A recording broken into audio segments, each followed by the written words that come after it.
Assalamu alaikum. Welcome to our new course. Before this we had started English language course, but now we have started this course and we are going through the lessons in the beginning, what lessons are needed for the students.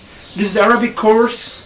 Inshallah, in the future we may go through different topics, we may go through conversation, we may go through basic topics in Arabic, but we have started this course.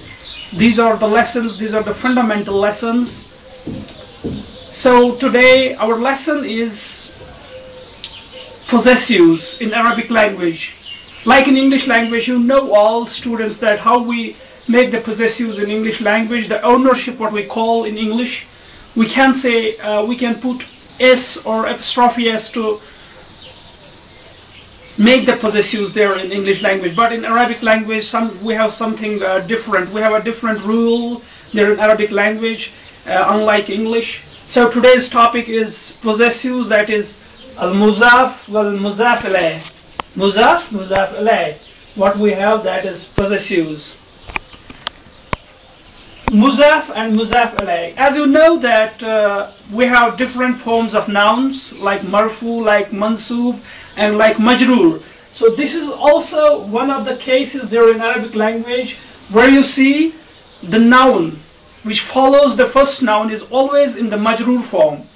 Is always in the majroor form. So we'll go through the basic points first, that in case of mudhaf, this is if this is mudhaf plus mudhafalai, these are both nouns. These are both nouns. This is noun and this is also noun. This is noun and this is also noun. So you have to remember first that both mudhaf and mudhafalai, these are nouns in Arabic language. In Arabic language. So what we say, dear students, you can repeat also with me that mudhaf and mudhafalai, they show the possessive case in Arabic. Show the, like we have Ahmad score in English. So in the same way we have in other languages, like in Arabic language, we have also the mudhaf. So the possessive is defined by mudhaf and mudhafalai. So the first thing you can remember is that both mudhaf and mudhafalai, they are nouns. They are nouns. Now the second point, which is also important point to remember about this mudhaf and mudhafalai, is this, that I said that there are different forms of noun. One is marfu, one is mansub, and one is this majroor, or what we say maksur form there. So this mudhafalai, which is after mudhaf, is always in the majroor form. Is always in the majroor form. To define you majroor form, if this is the letter, if I put this very sign fatah there on this letter, we call it is mansub form. If this very alphabet is on the last, if this alphabet is the last letter of the word, and there is this sign, this is fatha sign, and we call it mansub form. And same is the case if we don't have this sign, we have this sign. This is called marfu case, the marfu form. And if we have this very sign, so it is the majroor case, which is also in case of mudhafalai. In the future we will see this very case is also in jar majroor form. This majroor form. So the next point was this very, that mudhafalai is always in the majroor form. The third point is also important point, that is this very mudhaf.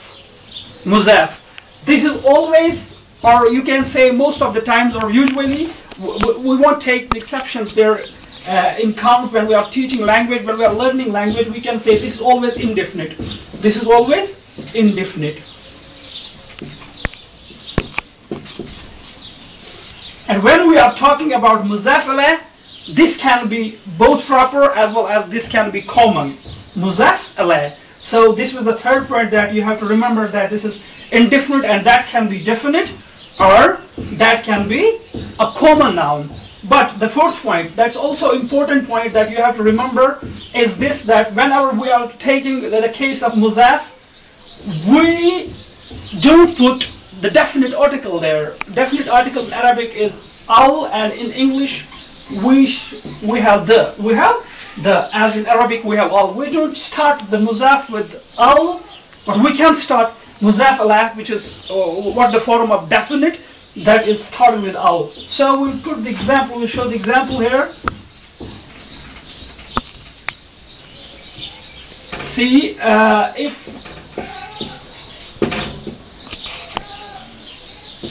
this is ard. Ard is earth, and this is Allah. Allah is God. Allah. So we can say Ardullah. So this is the land of God, land of God, land of Allah. This ard, this is mudhaf, and this Allah, it's mudhafalai, and we put here kasra. This is majrur form. This is majrur form. In the same way, we can say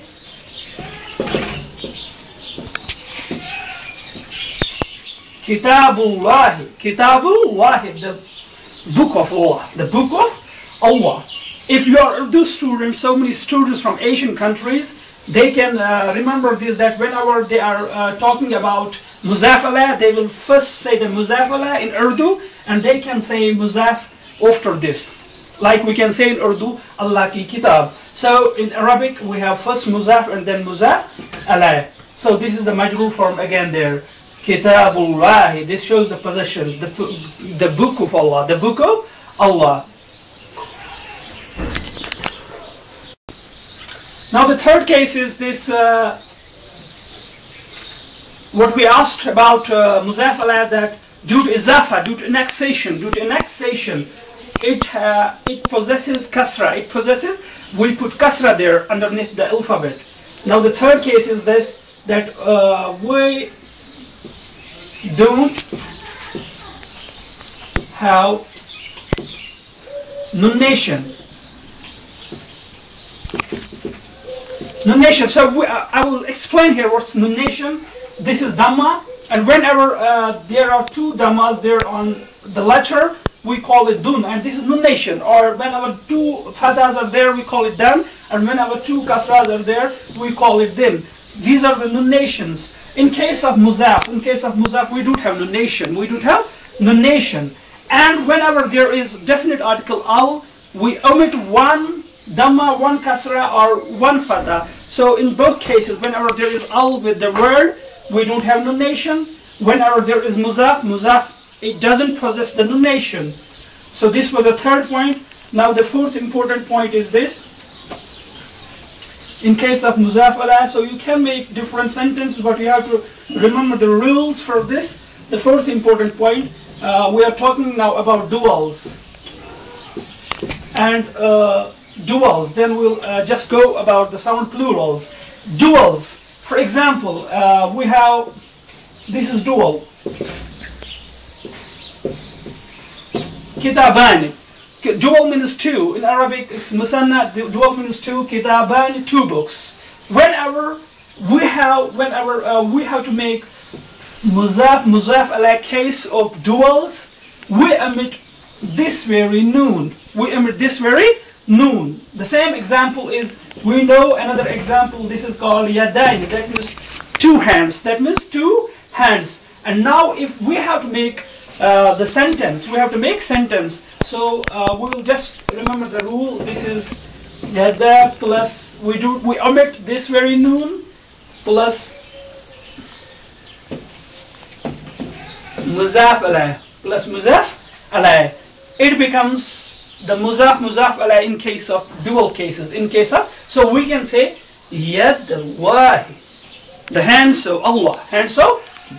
So we can't say now yadanillahi. We can't say like that because we omit this very noon. So you have to remember that this is also mudhaf alai, but we don't have here this noon in case of duals. We omit. Same is the case of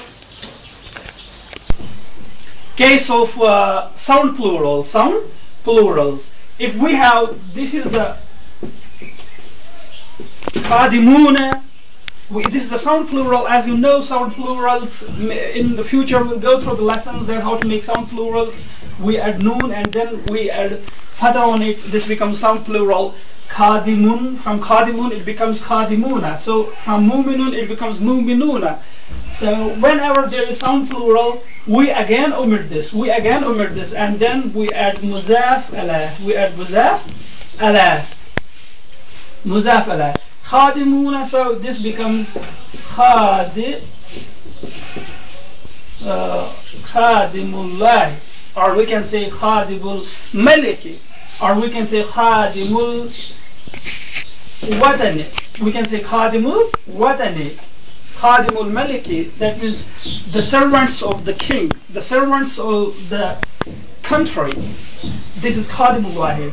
So the first point was that both mudhaf and mudhafalai, they are both nouns. The second case was this: mudhaf is never started with al, and mudhafalai, it can be proper or it can be a common noun, and you most often or usually you see mudhafalai is with al, which connects mudhaf and mudhafalai. Then we have the third case of what we defined here, that whenever mudhafalai is there, it takes the form of majrur, or there is kasra underneath the lost alphabet in case of mudhafalai. The fourth point was this, that whenever there is annexation in case of duals, izafa in case of duals for mudhafalai, we omit noon of duals. And then the fifth point was very important: whenever there is the sound plural, we omit this very noon, and we make the sound plural. So if I evaluate it, if I have the two nouns there, one is kalam and one is wal,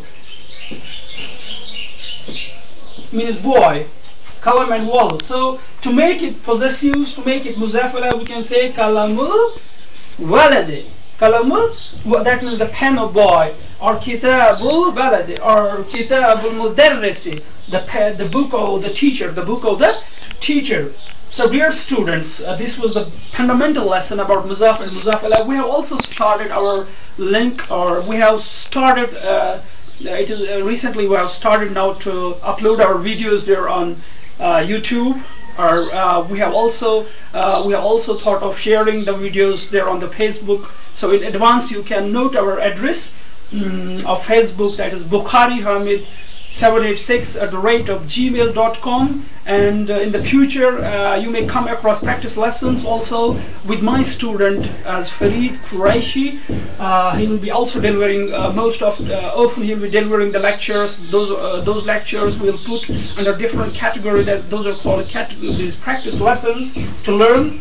So this was our address of Facebook. So we'll request our students, we'll request our friends, we'll request all learners who want to learn the language of God, that to share your ideas with us, to look into the world in a different style, with different eye, what God has, for what purpose God has sent you there on earth, and what work you have to do. So this course we have started is only to learn Quran and Hadith of Prophet Muhammad sallallahu alaihi wasallam. So we'll hope in the future that you will share your comments whenever you see the videos. Inshallah, we'll see in the next lecture. Till then, ma'as salama.